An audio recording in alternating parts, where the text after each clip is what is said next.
Qui était vivant, je savais qu'il y avait le paradis, je savais qu'il y avait l'enfer. Et à l'âge de 15 ans, je suis parti dans le monde. Je commence à faire des bêtises.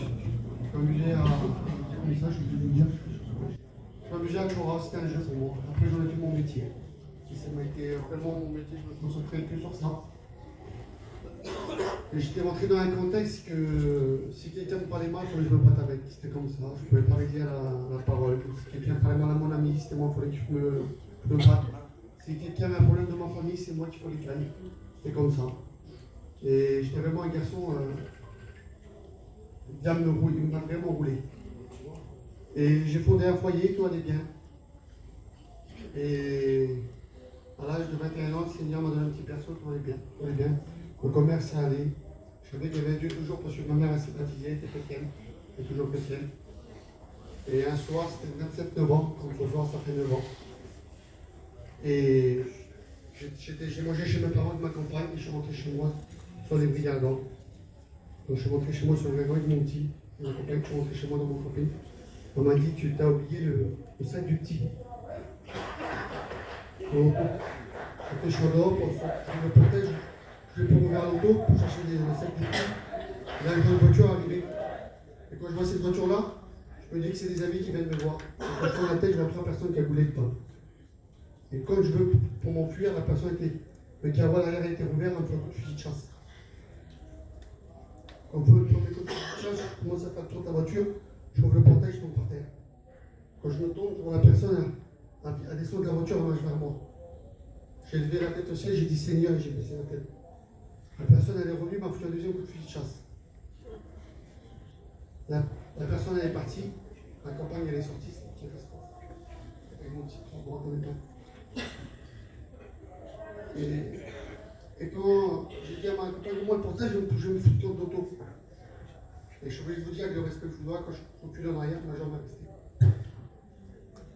Et ma compagne, elle m'a aidé à aller jusqu'à l'auto. Et quand je me suis mis par terre, j'ai appelé même mon père, on a appelé les pompiers. Et là, au loin, je vois une personne qui arrive au courant. Et mes voisins, je n'ai pas entendu des coups de fusil, personne ne sortait. Ça fait que je dis, allez, prends le truc, ramène-moi, parce que les gens, ils reviennent. Donc, je mets le truc à côté de moi, et je fais semblant d'être mort, et j'attends la personne qui arrive. Mais je vois que cette personne, elle ne vient pas, elle vient à mon secours. Cette personne, quand elle arrive, je suis à côté de moi, elle me tient comme ça, avec le respect que je dois, je suis dans le sang avec moi. Mais j'ai qu'est-ce qu'elle a, la personne, elle fait mal. Elle me demande le nom de ma femme, le nom de mon fils, et elle me dit, écoute, il me met mon nom, elle me dit, mais ça, tu ne vas pas lâcher ton fils pour toi, tu ne vas pas lâcher ta femme. J'écoute que mon père il arrive, tu donnes son numéro à ton père parce que je veux te revoir. Il n'y a pas de problème. Il me dit je reste au stop à la 3e maison, je vais en vacances.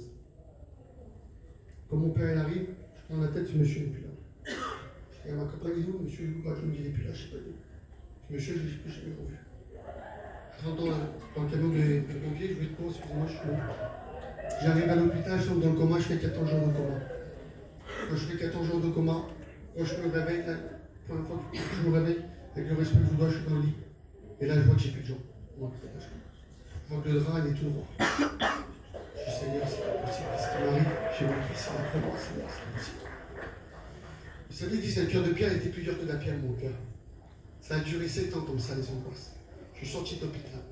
Je n'en mets pas. Je n'en pas des 3 jours dans mon camping, dans le lit, j'ai le respect que je dois. Je restais couché.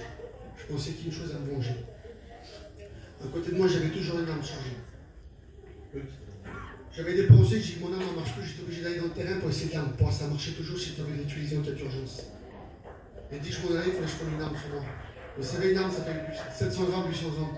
Mais là, elle faisait plus d'une tonne sur moi, tant pas que j'avais. Et ça a duré 7 ans comme ça. Et une fois, je roulais avec mon fils qui avait 6 ans. Il avait 6 ans et ma petite de 4 ans. Et mon fils, il me dit, mon père, je vais te dire quelque chose. Je m'en retourne, c'est pas mon fils. Il me dit, j'en ai marre de la vie, mon père. J'en ai marre, le petit, il a 6 ans, il dit qu'il n'a pas ta vie. Je me fais qu'est-ce que tu racontes? Il dit oui, toi, le moment, ça va jamais. Et ma petite de 4 ans, elle dit mon père, je vais te dire quelque chose. Je dis quoi, mon fils? Je dis qu'est-ce qu'elle va me dire, la petite aussi? Elle a dit moi, je suis chrétienne, je prie Dieu.